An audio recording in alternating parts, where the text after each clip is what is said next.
Good morning, everybody. And thank you, Secretary Blinken, Tony, Ambassador Russell, Ambassador Thomas Greenfield. Joe and I have so much respect and admiration for each of you. And to the men and women of this department, we are so grateful for your work. In the past few years, our Foreign Service officers have seen how fragile and critical diplomacy can be.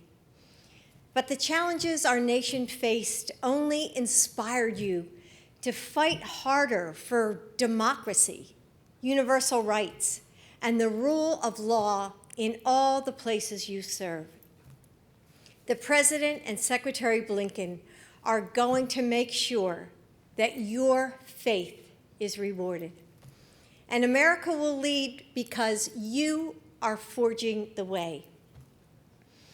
When we hear of the stories of the women we honor today, it's easy to think of them as mythical heroes or angels among us, perhaps touched by the gods or chosen for greatness.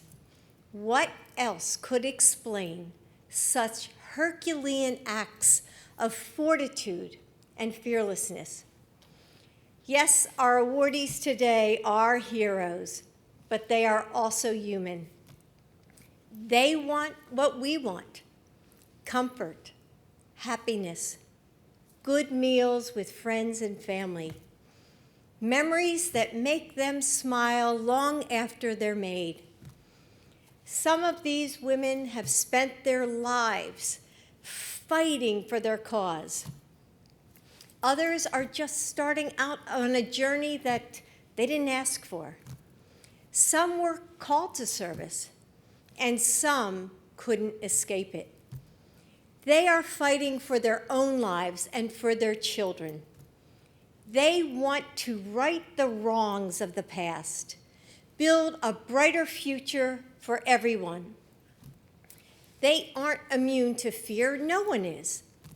But in the course of their ordinary lives, each woman made an extraordinary choice. You see, courage isn't really found. It doesn't conjure away our doubts. It's an intentional decision made. It's the prickle of each possible disaster running the length of your back, but standing to face the unknown anyway. It's knowing that your feet may falter and choosing to walk forward. It's hearing the chorus of voices that say that you are not enough, that you will not succeed, and following a single note of hope through the din. These women made an extraordinary choice to persist, to demand justice, to believe that despite the obstacles and fear that they faced, that there is a future worth fighting for. And we have a choice to make too. If we have learned anything in this year of sickness and sorrow, it's that we are all connected to one another. How one deadly breath can move through the world. Poverty and conflict, unrest and uncertainty, these aren't contained by borders.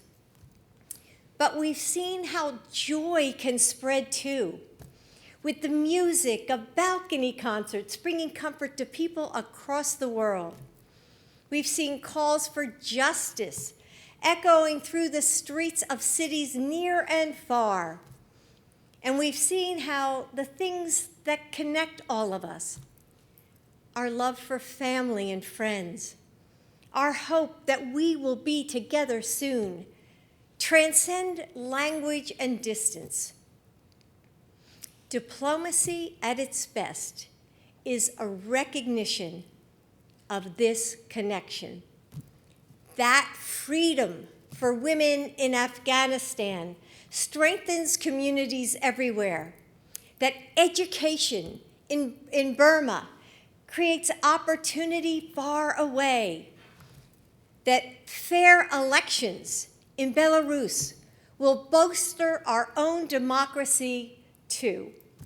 That justice can only be justice if it's for all. Your fight is our fight, and your courage calls us to come together again and again and again. My husband understands that we can't do this alone.